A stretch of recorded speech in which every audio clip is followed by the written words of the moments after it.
Hare Nama Hare Nama eva kevalam Kalo nasteva nasteva nasteva gatiranyata Hare Nama Hare Nama eva kevalam Kalo nasteva nasteva nasteva gatiranyata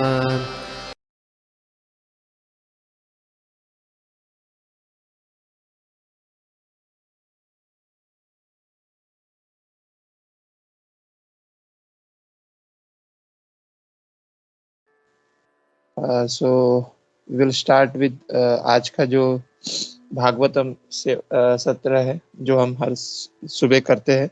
So we'll start with that. So आज हम भागवतम के पहले स्कंद के 14 अध्याय के श्लोक क्रमांक 34 को देखेंगे.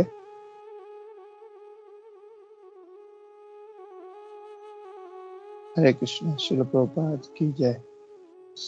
We'll start with the prayers. ओम नमो भगवते वासुदेवाय. ओम नमो भगवते वासुदेवाय. ओम नमो भगवते वासुदेवाय. नारायणं नमस्कृत्यं नरं चैव नरोत्तमं देवीं सरस्वतीं व्यासं ततो जयमुदीरयेत्. नष्टप्रायेषु भद्रेषु नित्यं भागवत सेवया भगवती उत्तम श्लोके भक्तिर्भवति नैष्ठिकी.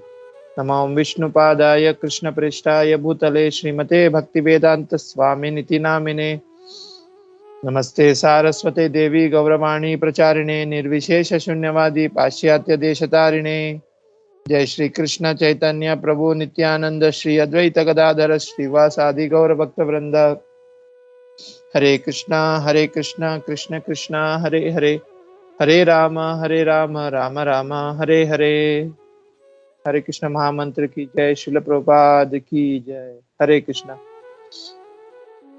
तो आज हम पहले स्कंद के 14 अध्याय के श्लोक क्रमांक 34 को देखेंगे और इस अध्याय का जो शीर्षक है भगवान श्री कृष्ण का अंतर्ध्यान. तो श्लोक इस प्रकार है. भगवान अपि गोविंदो ब्रह्मण्यो भक्तवत्सल कचित पुरे शुद्रमायायां सुखम आस्ते सुहृद्व्रतः. ट्रांसलेशन शिल प्रभुपाद द्वारा. शिल प्रभुपाद की जय. ट्रांसलेशन. पूर्ण पुरुषोत्तम भगवान श्री कृष्ण जो गायों, इंद्रियों तथा ब्राह्मणों को आनंद प्रदान करने वाले हैं और अपने भक्तों के प्रति अत्यंत वत्सल है, अपने मित्रों से घिरकर द्वारकापुरी में पवित्र सभा का भोग तो कर रहे हैं. तो हरे कृष्णा. श्रील प्रभुपाद की जय. तो अब तक हमने आज के ये जो अध्याय है भगवान श्री कृष्ण का अंतर्ध्यान, इसमें हमने ये देखा था कि किस तरह से जो युधिष्ठिर महाराज जो मतलब कितने मतलब उनको अशुभ लक्षण दिखाई दे रहे थे, फिर आखिर में जब अर्जुन जब पहुंचे द्वारकापुरी से, तो फिर वो अर्जुन का जो कांति है पूरी तरह से ये हो गया था और वो रो रहे थे. तो उनको मतलब ऑलमोस्ट लग चुका था कि युधिष्ठिर महाराज को कि शायद भगवान कृष्ण इस धराधाम से अंतर्धान मतलब अपनी लीलाएं समाप्त करके जा चुके हैं. तो फिर भी वो मतलब उनको मतलब वो एक्सपेक्टेशन नहीं हो रहा था. फिर भी वो मतलब इधर उधर की वो बातें बोल रहे थे, जैसे कि द्वारकापुरी में कैसे है भगवान के जो घनिष्ठ संबंधी है उनके बारे में पूछ रहे थे, फिर उनके पुत्रों के बारे में पूछ रहे थे. तो आखिर में आज जो पहला श्लोक है जिसमें वो डायरेक्टली अभी भगवान कृष्ण के बारे में पूछ रहे कि भगवान कृष्ण जो गायों, जो ब्राह्मणों और उनको जो आनंद प्रदान करने वाले जो भगवान कृष्ण है वो किस तरह से वहां पे है द्वारकापुरी में, उसके बारे में इस श्लोक में पूछ रहे हैं. तो अभी तक ये सीन था कि अभी युधिष्ठिर महाराज अर्जुन से पूछ रहे कि ना भगवान कृष्ण कैसे है द्वारकापुरी में. तो आज का ये जो पहला श्लोक में वो ये पूछ रहे भगवान कृष्ण के बारे में.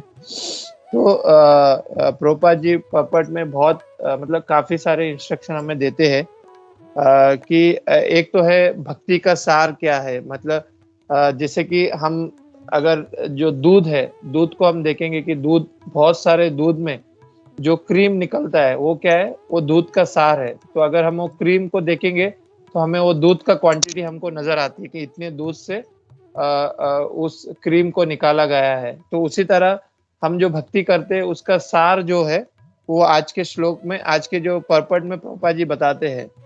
तो जैसे कि हम हमेशा पढ़ते हैं कि जीवन का उद्देश्य क्या रहता है, क्या होना चाहिए, भगवान कृष्ण की प्रेम की प्राप्ति। तो इस ये जो प्रेम की प्राप्ति हमें किस तरह मिलेगा, किस तरह हमें मिल सकता है, वो इसके तात्पर्य में हमको समझाते हैं प्रभुपाद जी।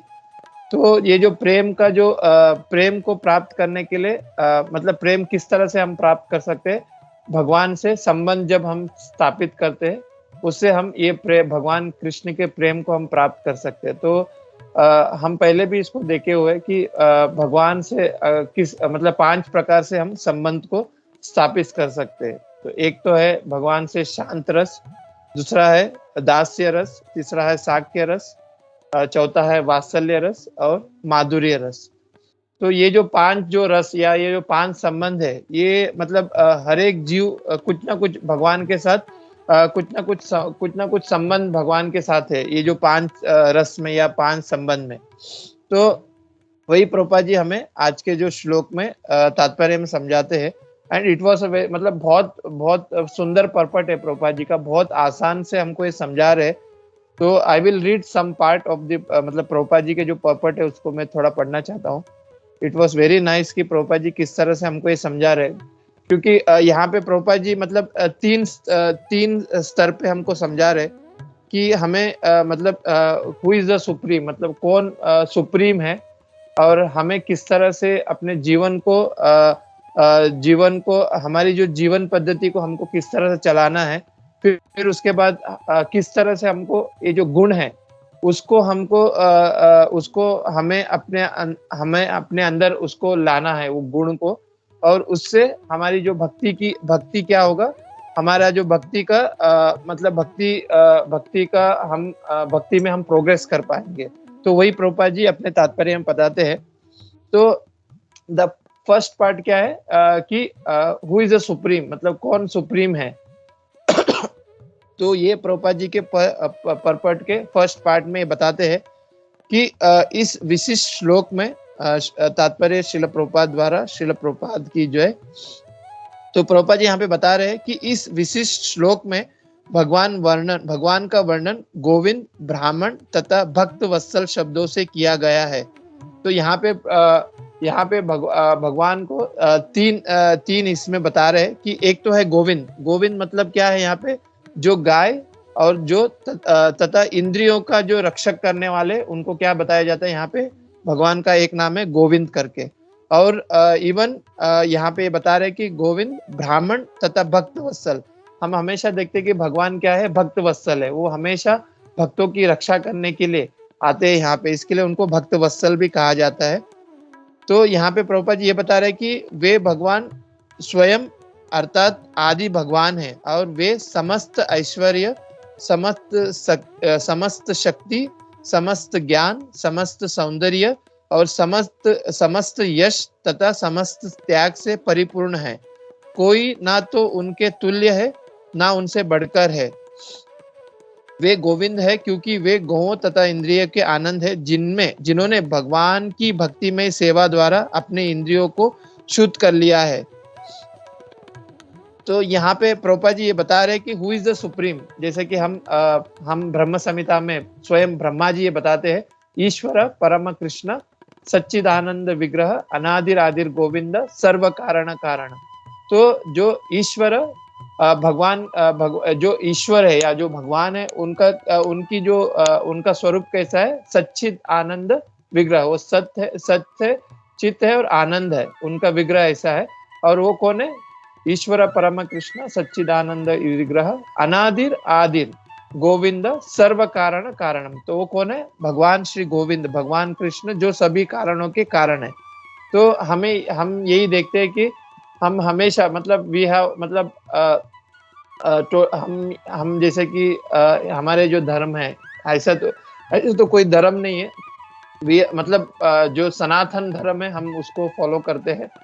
बट हम जैसे इंडिया में है 33 कोटि देवी देवता के बारे में सुनते हैं। तो हम जैसे कि हम सभी का पूजा करते हैं यहाँ पे, मतलब भगवान गणेश जी का, फिर भगवान शिव जी का। पर हु इज द सुप्रीम, कौन सुप्रीम है? तो यहाँ पे ब्रह्म संहिता में ब्रह्मा जी स्वयं बोल रहे कि भगवान कृष्ण जो है वो सुप्रीम है, और जो उनके अंडर में जितने भी है देवी देवता, वो सब भगवान के ही इंस्ट्रक्शन को फॉलो करते हैं। जैसे कि हम नॉर्मल एक उदाहरण हम हमेशा सुनते हैं, जैसे कि एक कंपनी में बहुत सारे अलग अलग स्टाफ है। कोई फाइनेंस मैनेजर है, कोई प्रोक्योरमेंट मैनेजर है, कोई नीचे के और पे स्टाफ है जो काम करते हैं। पर जो एक ही जो सीईओ या जो उस कंपनी का जो मालिक जो है वो एक ही है, और वो कंपनी के मालिक को सब फॉलो करते हैं। तो उसी तरह भगवान कृष्ण मतलब ही इज द सुप्रीम, और उनके अंडर में जितने भी देवी देवता है वो उनको फॉलो करते हैं। तो वही यहाँ पे प्रभुपाद जी अपने तात्पर्य में एज अ फर्स्ट पार्ट ये बताते हैं कि भगवान कृष्ण वो कौन है, वो सुप्रीम है, उनसे बढ़कर कोई नहीं है। यहाँ पे प्रभुपाद जी क्लियरली बता रहे। और भगवान का जो अर्थ भी है हम भगवत गीता में भी देखते हैं कि भगवान क्या है, षड ऐश्वर्य से पूर्ण है। तो वही प्रभुपाद जी यहाँ पे बता रहे हैं, and he is the supreme, उनके ऊपर कोई नहीं है। और वो कौन है? भगवान जो गोवों ब्राह्मणों और तथा गोवों ब्राह्मण और भक्त वत्सल है। तो वो प्रभुपाद जी यहाँ पे बताते हैं। फिर आगे प्रभुपाद जी ये बता रहे कि प्रभुपाद जी आगे ये बताते हैं अपने तात्पर्य में कि अगर हमें भगवान के धाम जाना है तो हमें क्या करना पड़ेगा। उस वे में हमारी जीवन की पद्धति को हमको इस तरह से चलाना है ताकि हमें भी हम हमारे अंदर वो गुण हम प्राप्त करें, हमारे अंदर वो गुण हम अर्जित करें, ताकि हम भगवान के धाम में जा सकते हैं। तो एज ए एग्जाम्पल अगर हम देखेंगे कि एक राजा है, और उसको अगर समझो कि कोई घर पे उनके जो महल में अगर कोई नौकर को रखना वो चाह रहा है, तो वो पहला क्या करेगा? वो जो राजा उस व्यक्ति की कितनी मतलब सेवा भाव है, कितने उनके अंदर निष्ठा है, और उसका चरित्र कैसा है, वो पहला देखेगा वो राजा। उसके बाद ही उस नौकर का वो सिलेक्शन होगा। तो उसी तरह अगर हमें भगवान के धाम जाना है तो हमारी जो चरित्र, हमारी जो सेवा भाव और हमारी जो निष्ठा वो भगवान देखते हैं। उसके बाद ही हमें भगवान के धाम में या भगवान के घर में एंटर होने को मिलता है। तो वही प्रभुपाद जी यहाँ पे बता रहे हैं कि क्या क्या गुण हमारे अंदर अर्जित करना होगा ताकि हम भगवान के धाम जा सके। तो प्रभुपाद जी यहाँ पे बताते हैं कि यहाँ पे बता रहे कि यहाँ पे प्रभुपाद जी ये बताते हैं कि जो ब्राह्मण संस्कृत के सुप्त सत्व गुण का विकास है, जिनमें सत्यनिष्ठा, समता, इंद्रिय निग्रह, सहिष्णुता, सरलता और सामान्य ज्ञान, दिव्य ज्ञान और वैदिक वांग्मय में अटूट श्रद्धा सम्मिलित है। ब्राह्मण की पूर्णता प्राप्त कर लेने के बाद मनुष्य को भगवत भक्त बनना होता है, जिससे मालिक, स्वामी, मित्र, पुत्र तथा प्रेमी के रूप में उनके स्नेह को दिव्य रूप में प्राप्त किया जा सके। भक्त की अवश्य जो भगवान के दिव्य प्रेम को आकर्षित करती है, उसका तब तक विकास नहीं होता जब तक मनुष्य उपरोक्त ब्राह्मण के गुण का विकास नहीं करता। भगवान ब्राह्मण के गुणों की ओर आकृष्ट होते हैं, उसकी झूठी प्रतिष्ठा के ओर नहीं। जो लोग योग्यता में ब्राह्मण से कम होते हैं, वे भगवान से किसी प्रकार का संबंध स्थापित नहीं कर सकते हैं। तो यहाँ पे प्रभुपाद जी यही बता रहे कि अगर हमें भगवान से संबंध प्राप्त करना है या भगवान के मतलब हमारे जो असली घर गोलोक धाम में हमें जाना है, तो ये सब गुण हमें अर्जित करना पड़ेगा।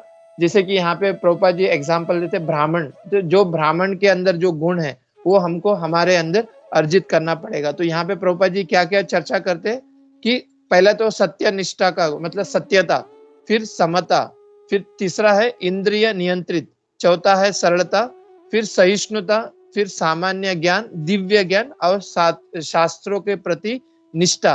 तो ये सब गुण हमें अपने अंदर अर्जित करना होगा, तब जाके हम भगवान से संबंध स्थापित कर सकते हैं या भगवान के धाम हम जा सकते हैं।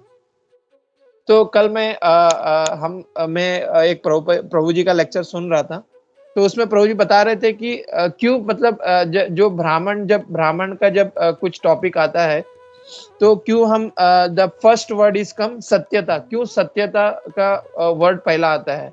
तो प्रभु जी बता रहे थे कि ये सत्यनिष्ठा क्यों आती है, सत्यता मतलब ट्रुथफुलनेस हम बोलते हैं, वो क्यों पहला वर्ड आता है। तो प्रभु जी बता रहे थे कि जहां मतलब सत्यता क्यों आती है कि जहां असत्य आती है वहां शरीर का स्तर बढ़ जाता है। तो प्रभु जी इस तरह से समझा रहे थे कि ये जो शरीर जो है, हम हमेशा सुनते हैं कि ये शरीर क्या है, टेम्पररी या नश्वर है। तो जहां असत्य आती है तो वहां पे ये जो नश्वर या टेम्पररी या असत्यता, ये इसका प्रतीक है। असत्यता का प्रतीक ये है कि ये नश्वर या टेम्पररी, ये उसका प्रतीक है। क्योंकि हम अपने आप को क्योंकि हम हमेशा अपने आप को शरीर मानते हैं। ये मतलब हालांकि हम मतलब बहुत कम ही हम अपने आप को ऐसा हम अपने आप को आत्मा करके मानते हैं, पर ज्यादातर हम अपने आप को शरीर मान बैठते हैं। तो जब तक हम अपने आप को आत्मा करके नहीं मानेंगे, तब तक वो असत्यता ही रहेगा, क्योंकि हम हमेशा शरीर को ही हम शरीर को मेन मानते हैं। और अपनी हम जो आत्मा है उसको हम आत्मा नहीं मानते, हम शरीर ही मानते हैं। उसके वजह से ये सत्यता या ट्रुथफुलनेस इसके लिए पहला वर्ड है। क्योंकि ब्राह्मण जो रहता है वो हमेशा अपने आप को आत्मा मानकर हमेशा जो आत्मा का जो स्वरूप क्या है, जीवेर स्वरूप होए कृष्णेर नित्यदास, वो हमेशा भगवान की भक्ति करता रहता है। इसके लिए ये ट्रुथफुलनेस पहला वर्ड वहां पे आया हुआ है। क्योंकि मतलब जब भी हम अपने आप को शरीर मान बैठेंगे कि मैं शरीर हूँ और मैं मतलब ये मेरा है, वो मेरा है, मैं जो भी कुछ करूंगा अपने शरीर के लिए करूंगा, तो वो क्या होगा, असत्यता होगी।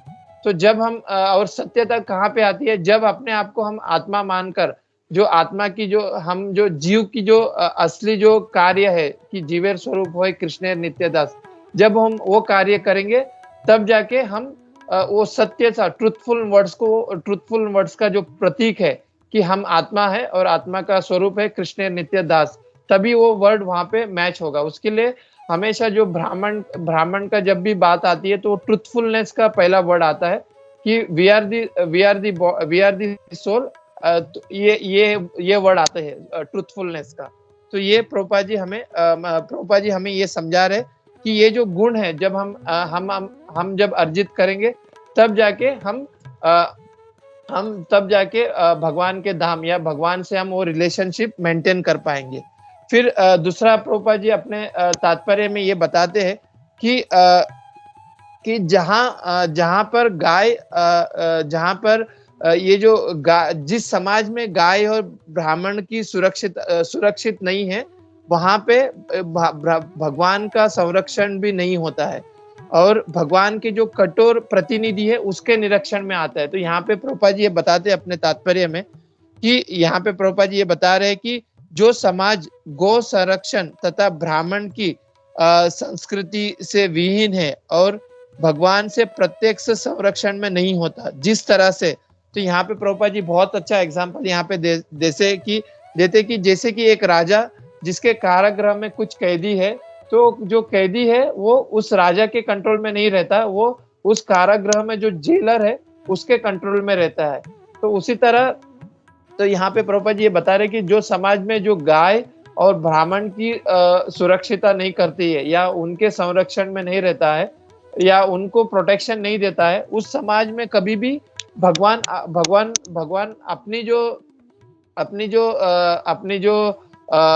अपनी जो ब्लेसिंग है वो उस समाज में नहीं मिल देते हैं।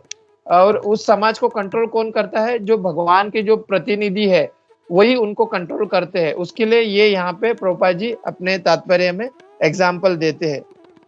फिर प्रभुपाद जी ये बताते हैं कि आखिरी में प्रभुपाद जी ये बता रहे हैं कि किस तरह से हम भक्ति की ओर जा सकते हैं। तो यहाँ पे प्रभुपाद जी ये समझाते हैं कि जब हमारे अंदर ये गुण अर्जित आता है, जो ब्राह्मणों के गुण जो व्यक्ति में जो व्यक्ति अर्जित करता है, तो वो क्या होता है कि ये जो भौतिक जो चीजें हैं उससे वो दूर होने लगता है। जैसे कि ये जो भौतिक जो चीज है वो हमें वो क्या है, टेम्परवरी है। गाड़ी बंगला ये जो भी चीज है टेम्परवरी है। तो जो जो भक्त इस गुण को अर्जित कर लेता है तो ये जो भौतिक चीजों से वो दूर हो जाता है, और धीरे धीरे जो भगवान की भक्ति की जो चीजें है, भगवान की भक्ति के लिए जो भी चीज की रिक्वायरमेंट है वो उसको अर्जित कर लेता है। तो हम ये देख सकते हैं कि भगवान की भक्ति के लिए हमको क्या करना है, मतलब क्या चीजें हमको अर्जित करना है। तो भगवान की भक्ति के लिए हमें हमेशा द फर्स्ट थिंग, जैसे कि प्रभुपाद जी ने अपने तात्पर्य में ये जो स्टार्ट किया है कि हुम शुड बी वर्शिप, हमें किसकी वर्शिप करना होगा, हमें भगवान कृष्ण की वर्शिप हमें करना होगा। Because he is the supreme, मतलब जब हम भगवान कृष्ण को वर्शिप करते हैं, और ये जितने भी 33 करोड़ देवी देवता है हमें उनको रिस्पेक्ट करना है। हम जैसे कि भक्ति रसामृत सिंधु में पढ़ते हैं कि हमें किसी को भी अनादर नहीं करना है। हमें भगवान गणेश जी को, भगवान शिव जी को, भगवान माता दुर्गा माता को, हमको सबको रेस्पेक्ट करना है।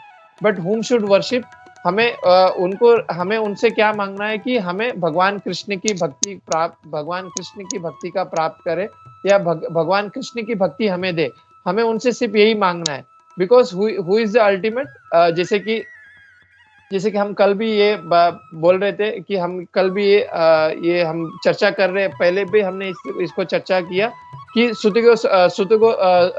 सुतुगो स्वामी जी यही बताते हैं कि एते चांश कला पुंसम कृष्णस्तु भगवान स्वयं।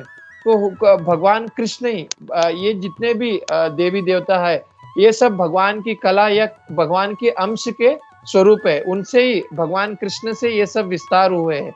पर हु इज द सुप्रीम, कृष्णस्तु भगवान स्वयं। भगवान कौन है, भगवान कृष्ण ही भगवान है। तो जब हम हु इज द अल्टीमेट, जब सुप्रीम जो भगवान कृष्ण की जब हम भक्ति करते हैं, और हम सभी देवी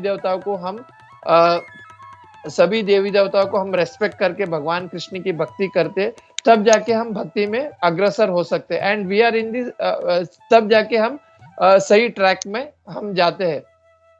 और ऐसे हम बहुत सारे ऐसे एग्जाम्पल भी देखे कि बहुत सारे जो भक्त लोग के व्यक्ति है जो पहले देवी देवताओं की पूजा करते थे, फिर आके वो भगवान कृष्ण की पूजा करने स्टार्ट किए।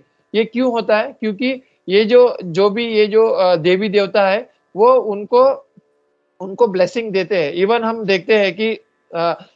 देखते हैं कि there are so many example in the shastra also, जो पहले देवी देवताओं के पूजा करते थे, पर उसका क्या लाभ हुआ। जैसे कि हम अगर हिरण्यकशिपु को देखेंगे तो वो किनकी पूजा करते थे? उनके आराध्य देवते ब्रह्मा जी। तो वो ब्रह्मा जी की उपासना किए। और हम देखते हैं कि हम रावण को देखते हैं तो वो भी किनकी पूजा करते, वो भगवान शिव जी की पूजा करते थे। तो बट मतलब व्हाट इज अल्टीमेट, हमें ये देखना है कि हम भले ही हम देवी देवताओं का पूजा करते हो, पर उनकी अनुग्रह से हम भगवान कृष्ण की ओर जा सकते हैं। तो हमें ये हमारे माइंड में ये रखना है कि हमें अल्टीमेट भगवान कृष्ण की हमें आराधना करनी चाहिए। एंड इवन हमें देवी देवता का भी पूजा करनी चाहिए। जैसे कि ब्रह्म संहिता में हमें जैसे कि हम जैसे भक्ति रसामृत सिंधु में देखते हैं कि हम गणेश जी की पूजा हमें करनी चाहिए। पर हमारा जो मन है, हमारी जो भाव क्या होना चाहिए कि जो गणेश जी है, जैसे कि ब्रह्म संहिता में क्या कहते हैं, यत पाद पल्लव विनिधाय कुंभ द्वंद्वे प्रणाय गणेश आदि राजा। मतलब भगवान जो गणपति जी है उनको भी कौन पावर देता है? उनको भी पावर भगवान कृष्ण से आते हैं। तो हमें इस तरह से उनकी पूजा करनी चाहिए कि गणेश जी है उनका भी जो आराध्य देव है, या उनको पावर मिलता है भगवान कृष्ण से। गोविंदम आदि पुरुषम तमहम भजामि, तो उनको भी भगवान कृष्ण से ही पावर मिलता है। तो हमें ये देखकर उनको हमें रेस्पेक्ट करना चाहिए, या उनको हमें रेस्पेक्ट करना चाहिए कि गणेश जी के भी जो आराध्य देव है वो भगवान कृष्ण है। इस तरह से हम उनको पूजा कर सकते हैं। तो हमें the ultimate is supreme Lord, तो हमें भगवान कृष्ण की पूजा अल्टीमेट होना चाहिए, हमारी आराधना, हमारे जो भी पूजा है, बिकॉज जो भी हम करते हैं वो पूरा भगवान कृष्ण की ओर जाते हैं, भगवान कृष्ण की ओर ही जाता है। वही भी भगवत गीता में भी भगवान यही बोलते हैं। तो हमें वही प्रभुपाद जी अपने तात्पर्य में समझाते हैं कि जो अल्टीमेट कौन है, भगवान कृष्ण है।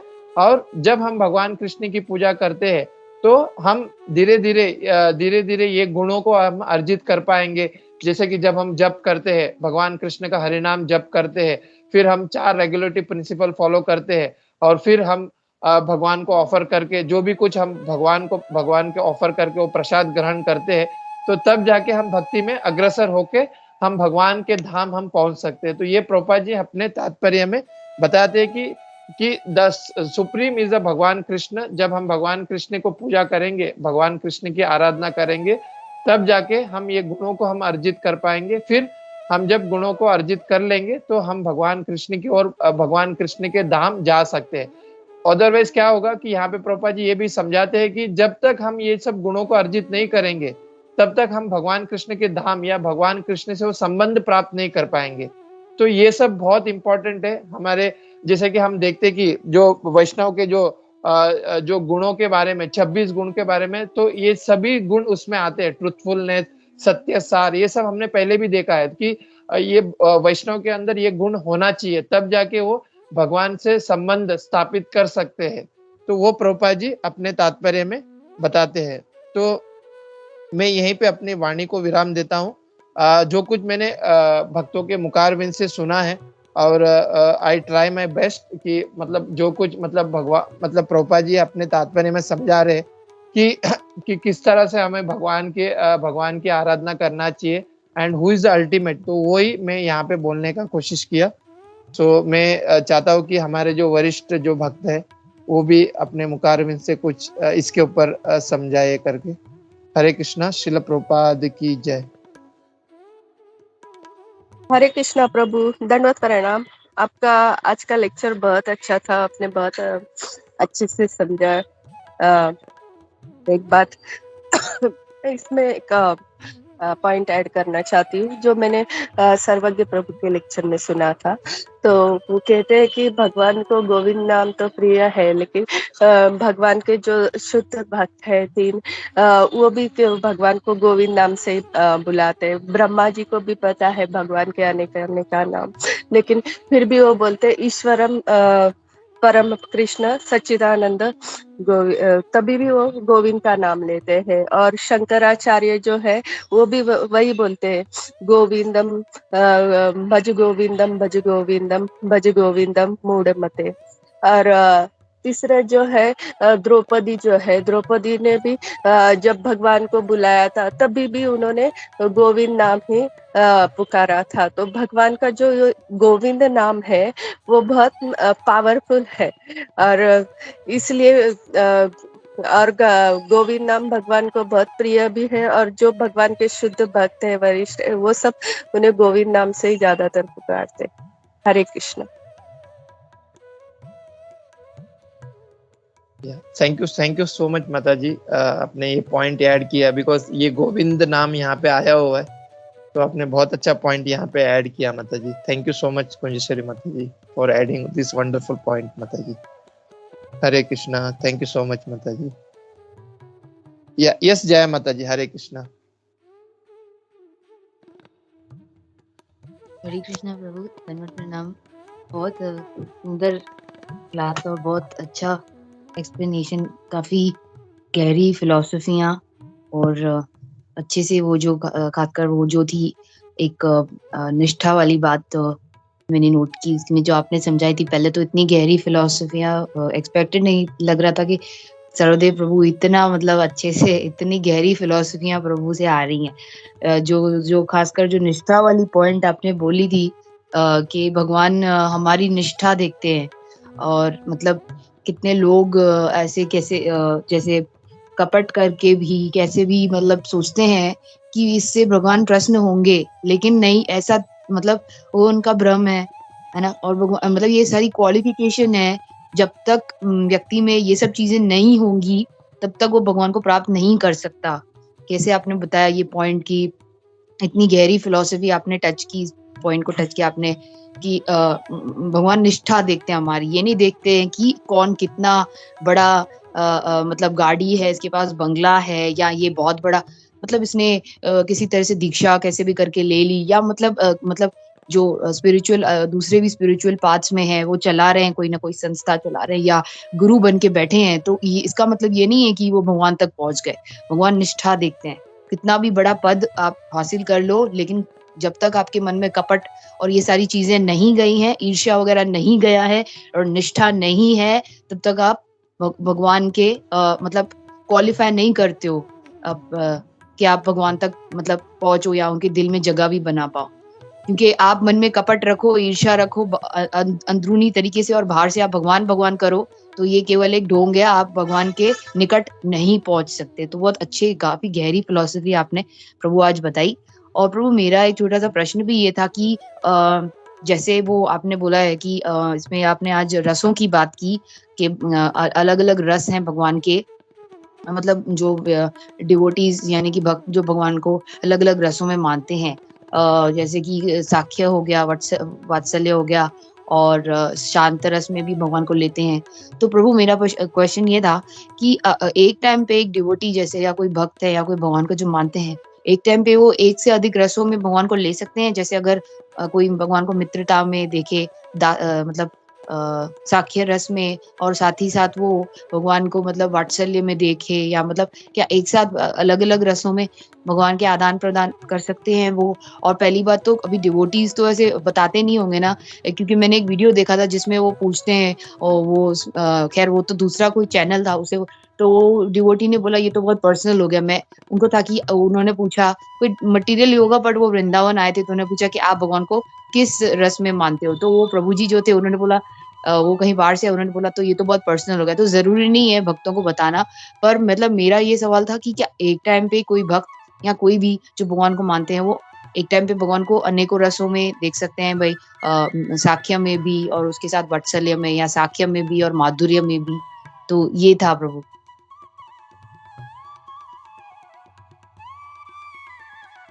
हरे Krishna, thank you so much Jai Mata ji for ये बहुत अच्छा पॉइंट आपने रेस किया माता जी, जो क्वेश्चन। या this is very high level topic माता जी। तो मैं चाहूंगा कि गोपी मनोहर प्रभु या सूरत Madhav Prabhu Kunjeshwari Mata ji, they can add something on this Mata जी।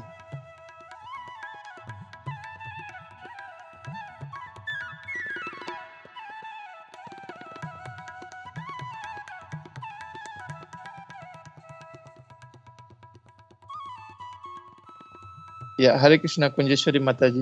माता जी आप कुछ इसके ऊपर ऐड करेंगे कि किस तरह भक्त जो है, जितना हम लोग देखे हुए कि मतलब हमेशा जैसे अर्जुन जो है वो साक्य रस में, मतलब वो सका के इसमें आते हैं, एंड जैसे कि माता यशोदा हो गई, वो वात्सल्य रस में वो ये भाव अर्जित करते हैं। बट जैसे कि जया माता जी ने अच्छा क्वेश्चन उठाया कि हाउ मतलब कोई भक्त अगर कुछ अलग रस में साथ में वो ये करते हैं क्या साथ में? तो सो आप कुछ इसके ऊपर ऐड कर पाएंगे माता जी? हरे कृष्णा। हरे कृष्णा प्रभु, मुझे वो प्रश्न ही नहीं समझा जो जया ने पूछा है ना, कुछ समझ में ही नहीं आया। क्या है मतलब, एक मिनट में कुछ हाँ, समझा ये ही माता जी जय माता जी ने पूछा कि जो ये जो अलग रस है, अलग अलग 5 रस है, तो मतलब हम लोग पर्टिकुलरली एक भक्त का एक रस देखते हैं, जैसे कि अर्जुन जो है वो साक्य रस में है, माता यशोदा जो वात्सल्य रस में है। तो ऐसा हो सकता है कि जो भक्त जो है मतलब अलग अलग मतलब एक से ज्यादा रस में भगवान से वो आदान प्रदान करे प्रेम का, जैसे कि ही शुड बी मतलब भक्त वात्सल्य रस और माधुर्य रस, इसके साथ ही वो भगवान का एक साथ भगवान का आदान प्रदान कर सकते हैं, या वो भक्त सिर्फ वही एक ही रस पे वो ये कर रहेगा, मतलब ना अगर वात्सल्य की बात आए तो वो सिर्फ वात्सल्य रस में रहेगा, दूसरे रसों में वो ये नहीं होगा, मतलब ऐसा माता जी पूछ रहे थे।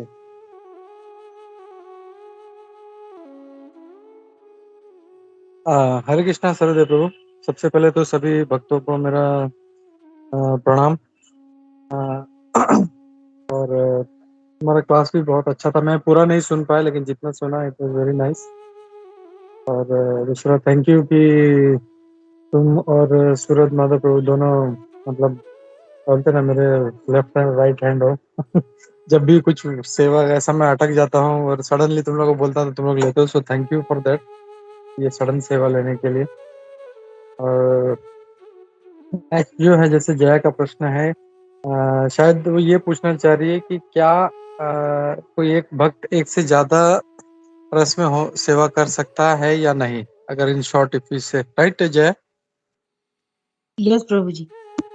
हाँ, सी अभी कैसा है, अगर सिंपली अगर हम लोग देखें, जैसे वात्सल्य और माधुर्य जैसे हम प्रभु ने बोला, तो दोनों अलग अलग रस है। एक उसमें इंडिविजुअलिटी है, मतलब जैसे अगर कोई माँ की तरह सेवा कर रही है तो वो पत्नी की तरह सेवा नहीं कर सकती, तो उस पत्नी का प्रेम अलग होता है, माँ का प्रेम अलग होता है।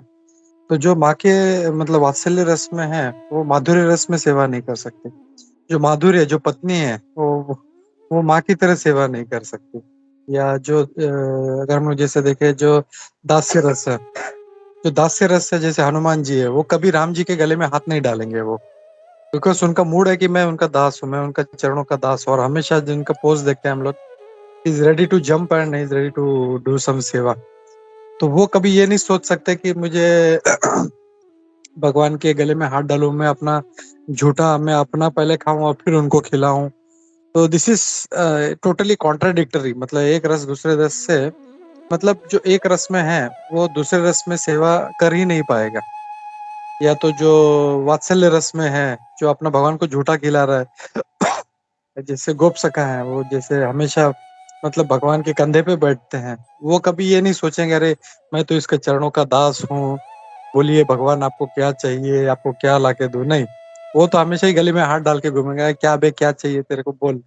मतलब that mood is totally different, दास्य रस वाले का, साख्य रस वाले का, वात्सल्य रस वाले का, माधुर्य रस वाले का। सो जो एक रस वाला है वो उसी रस में सर्व कर सकता है वो, तो he cannot be in some other mood.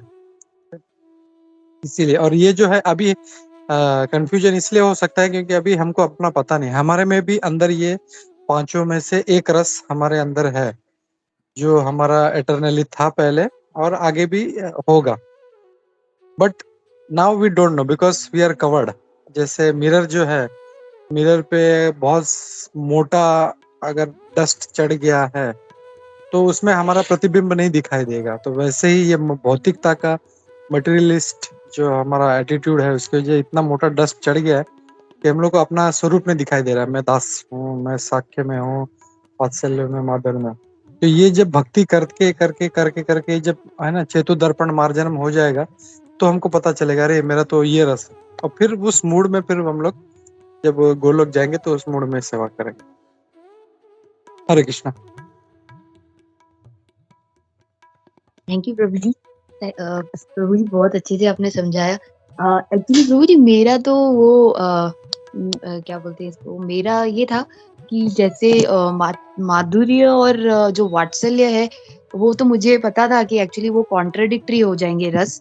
वो प्रभु ने शायद माता जी को जब एक्सप्लेन कर रहे थे, कुंजेश्वरी माता जी को जब बता रहे थे, तब उनका शायद थोड़ा मिक्सअप हो गया। पर मैंने माधुर्य के साथ साख्य वाला पूछा था। एक्चुअली माधुर्य और वात्सल्य मुझे पता था क्योंकि वो कॉन्ट्राडिक्टरी हैं, क्योंकि एक माँ की तरह देखती हैं और एक पति की तरह देखती हैं, तो वो मुझे पता ही था कि वो कॉन्ट्राडिक्टरी है। इसलिए मैंने पूछा था कि माधुर्य और साख्य के एक क्योंकि आपने एक बार हमें बताया था कि eternally we are all wives of Krishna, जितने भी सब, क्योंकि पुरुषोत्तम भगवान को बोला जाता है, मतलब पुरुषों में उत्तम भगवान ही है, और अल्टीमेटली पुरुष एक कोई है ही नहीं और दुनिया में उनके अलावा वही है।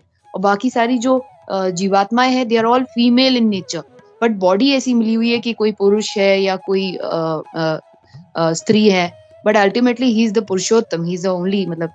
तो मेरा ये था कि ये दो चैनलों में सॉरी ये दो रसों में एक माधुर्य और साख्य में प्रभु एक कोई देख सकता है क्या, अगर कोई जो भगवान को ऐसे माने तो?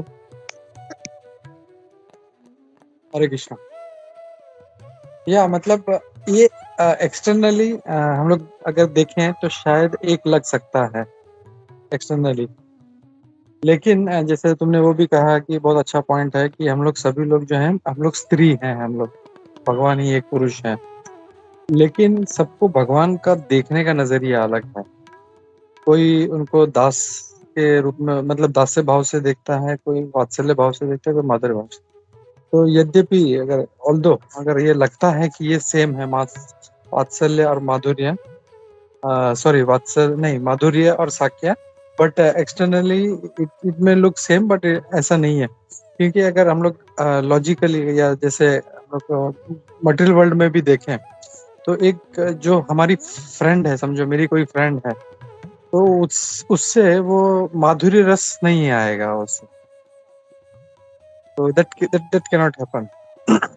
और जो माधुर्य है she can be friend, but उसका मूड ही अलग होगा। मतलब अगर वो फ्रेंडली मतलब साक्ष्य में भी अगर सेवा करे तो दैट वो जो माधुर्य भाव वो है उसमें, इंटीमेसी जो है वो है वो उसमें। I hope you got the point Jai. Yes Prabhu ji, thank you Prabhu ji. Hare Krishna.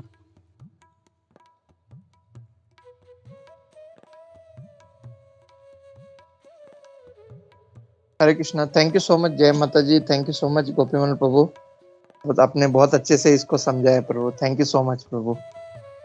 या प्रभु, और किसी का कुछ कमेंट है आज के श्लोक से? तो otherwise we will take the Narasimha aarti. Hare Krishna.